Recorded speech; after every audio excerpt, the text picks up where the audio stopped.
Here's how to make it so your iPhone never turns off automatically. It only turns off if you push the off button on the side of the phone.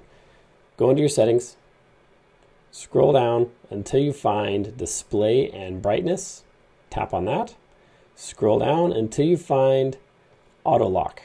Mine's currently set to never, which means it never turns off unless I push the off button. You can also have it turn off automatically after 30 seconds or 1 minute or 2 minutes, 3 minutes, 4 minutes, or 5 minutes, or never. Having it on never can be kind of dangerous. My phone has died many a time because I forgot to turn it off, or I turned it on by accident in my pocket, or I had it on and I intended to turn it off. I put it in my pocket really quick so I was distracted by something, kids usually, and I didn't turn it off. All of a sudden my phone's down to 10% next time I look at it. So it is kind of dangerous, but for making videos like this, it's super important because as I'm yammering, the screen could have turned off.